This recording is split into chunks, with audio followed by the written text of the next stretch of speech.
नमस्कार, good evening, सत श्री अकाल। क्या हालचाल। सीधी बात में बकवास में एक बार फिर से आप सभी प्यारे मित्रों का तहे दिल से स्वागत है। मेरे प्यारे मित्रों, आज की इस वीडियो में हम बात करने वाले हैं एक समान बाह्य वैद्युत क्षेत्र में द्विध्रुव। आप द्विध्रुव के बारे में समझ चुके हैं। द्विध्रुव क्या होता है। दो समान और विपरीत आवेश एक दूसरे से अल्प दूरी पर रखे जाएं तो यही व्यवस्था द्विध्रुव कहलाती है। यह हमने आपको पहले से भी बता दिया। अब यहाँ पर आप देख पा रहे हैं कि ये एक समान वैद्युत क्षेत्र बनाया गया है। अच्छा, एक समान वैद्युत क्षेत्र होता क्या है।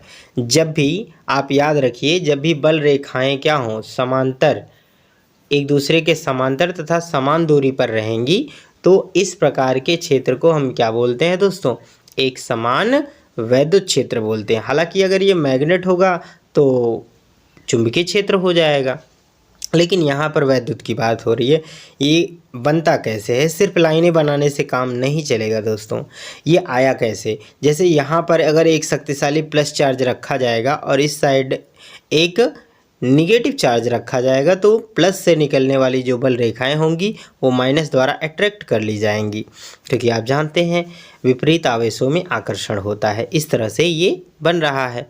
अब आप थोड़ा सा समझिएगा कि इसमें हमने ये एक वैद्युत द्विध्रुव रखा हुआ है जो एक दूसरे से क्या हो, अल्प दूरी 2l दूरी पर रखा गया है। ठीक है, तो आइए इसे अब इसको डेरिवेट करते हैं कि जो द्विध्रुव है जब इस एक समान वैद्युत क्षेत्र में रखा जाएगा तो क्या होगा। ध्यान से समझिएगा दोस्तों। कहने का मतलब ये होगा, अब आप ध्यान से देखिए कि ऐसे मान लीजिए हमने ये द्विध्रुव रखा हुआ है तो इस साइड पे आपका क्या है दोस्तों, प्लस चार्ज है। इस साइड पे हमने क्या रखा है, माइनस चार्ज रखा है। ठीक है, तो आप सोचिए कि यहाँ पर इस साइड में प्लस है और ये वाला माइनस है, तो प्लस क्या करेगा, माइनस को अट्रैक्ट करेगा, मतलब इस साइड में फोर्स लगेगा। और यहाँ पर देखिए प्लस रखा गया है और यहाँ पर माइनस है, तो इस साइड में एक फोर्स लगेगा इस वाले चार्ज पर।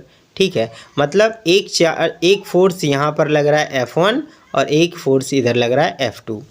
अगर दोनों बल क्या हैं, समान हैं और दिशा विपरीत है तो द्विध्रुव पर बल क्या लगेगा, बल F बराबर क्या हो जाएगा, F1 प्लस F2। यहाँ पर इस पर सदिश का निशान लगाया गया है क्योंकि बल एक सदिश राशि होती है। अच्छा दोस्तों, एक बात और आपको ध्यान रखना है कि जैसे ये फिगर हमने यहाँ पर बनाया हुआ है तो फिगर के बारे में आप यहाँ पर लिख सकते हैं माना कि एक द्विध्रुव एक समान वैद्युत क्षेत्र में रखा गया है। ठीक है, चित्र के अनुसार आप ये देख सकते हैं। बाकी आप डेरिवेशन यहाँ से आप पढ़ना स्टार्ट करिए। ठीक है, अब दोस्तों ये देख पा रहे हैं आप, हमने देखा कि यहाँ पर F1 बराबर F बराबर क्या होगा, F1 प्लस F2। अब यहाँ पर विपरीत दिशाएं हैं इसलिए F1 की वैल्यू देख रहे हैं क्या है, QE है, तो QE माइनस क्या हो जाएगा, QE। क्यों, क्योंकि दिशा विपरीत है तो एक निगेटिव होगा एक पॉजिटिव होगा। अच्छा, आप बहुत बार सोचते होंगे सर किसको पॉजिटिव किसको निगेटिव लिया जाए। दोस्तों ये सापेक्ष होता है। अगर एक को आप पॉजिटिव लेंगे तो दूसरे को निगेटिव लेना पड़ेगा। आप इनमें से दोनों में से कोई भी पॉजिटिव ले लेंगे और एक को क्या करेंगे, निगेटिव ले लेंगे। बात समझ में आ रही है ना। तो देखिए ये घट जाएगा, यानी F बराबर क्या हो जाएगा, 0 हो जाएगा। अच्छा, F बराबर 0 होने का क्या तात्पर्य हुआ, इसका मतलब ये हुआ कि जब फोर्स 0 है तो जो ये द्विध्रुव डंडा है वो कहीं पर स्थानांतरित गति नहीं करेगा। स्थानांतरित मतलब यहाँ से ना तो इधर जाएगा ना इधर जाएगा, कहीं भी नहीं जाएगा। ठीक है, ना ऊपर जाएगा ना नीचे आएगा। बस ये करेगा क्या, अपने ही जगह पर क्या करेगा, घूर्णन करेगा। मतलब ये वाला इधर खींच रहा है, ये वाला इधर खींच रहा है। ठीक है, तो ये इधर खींचेगा और ये इधर खींचेगा तो ये क्या होगा, समांतर आ जाएगा। तब तक ये फोर्स ऊपर चल जाएगा, फिर ये फोर्स नीचे आ जाएगा। इस तरह से ये क्या करेगा, जो ये डंडा है वो ऐसे राउंड राउंड घूमने लगेगा। ठीक है, चलो अब इसमें थोड़ा सा और डेरिवेशन करते हैं कि अगर ये जो घूम रहा है तो इसको कहते क्या है, घूर्णन तो कर रहा है, जा नहीं रहा है कहीं, एक ही जगह पर लट्टू की तरह नाचेगा। इसका अर्थ ये हुआ कि ये हमारा क्या है, आघूर्ण है। अब आघूर्ण कैसे निकालेंगे, आघूर्ण कितना होगा ये भी समझना है, तो ये समझते हैं। ठीक है, ध्यान से समझिए इसमें क्या क्या रहा है, अर्थात स्थानांतरित गति नहीं होगी क्योंकि फोर्स जीरो हो गया ना। तब द्विध्रुव पर बल युग्म या आघूर्ण, बल युग्म क्यों कहा गया, युग्म माने जोड़ा होता है, तो दो फोर्स कर रहे हैं इसलिए। तो बल आघूर्ण क्या हो जाएगा दोस्तों, टॉर्क इसको कहते हैं। इसको क्या बोलते हैं दोस्तों, टॉर्क।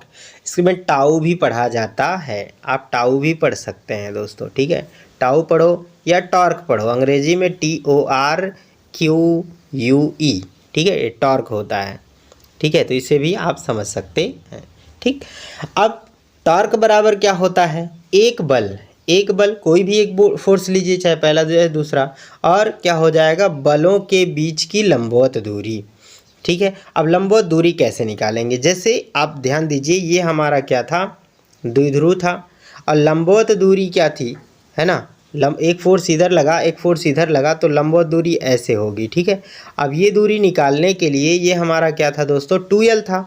अगर इसे आप थीटा मान लो तो ये दूरी निकालने के लिए थीटा बराबर इसको लंब मान लेंगे, इसको कर्ण मान लेंगे।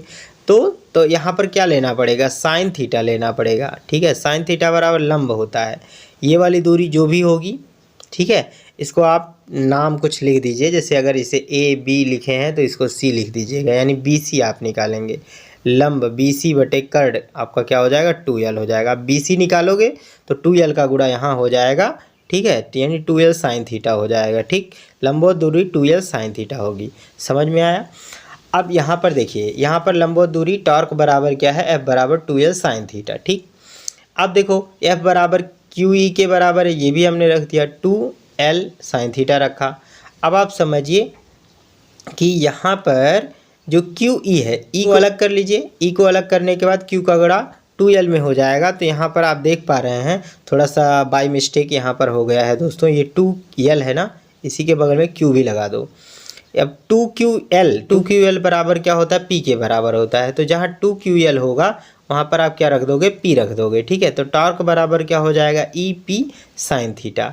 अब हम जानते हैं कि ये न्यूटन प्रति क्या हो जाएगा, मीटर हो जाएगा, ठीक है, इसका मात्रक। अब यहाँ पर थोड़ा सा आप समझिए इसके बारे में कि अगर sine theta 2l sine theta कैसे निकाला गया, ये आप यहाँ पर देख पा रहे हैं। अगर थीटा की वैल्यू 90 डिग्री रहेगी, ठीक है, तो 90 बराबर 1 हो जाएगा, ठीक है। 1 होगा तो टाउ का मान मैक्सिमम होगा, यहाँ पर P और E रह जाएगा, यहाँ थीटा का मान 90 मतलब 1 हो जाएगा, तो इतना आ जाएगा। अगर थीटा की वैल्यू 0 है तो साइन 0 आ जाता है, तो टाउ मिनिमम होगा, सबसे 0 हो जाएगा। हालांकि 0 और 90 के बीच में भी और भी मान होते हैं, उनको भी आपको ध्यान रखना चाहिए, ठीक है। जैसे 30 अंश आ जाए, 45, 60 ये होंगे, तो इनका मान क्या होगा, बीच में रहेगा, ना तो बहुत ज़्यादा होगा ना तो बहुत कम हो जाएगा।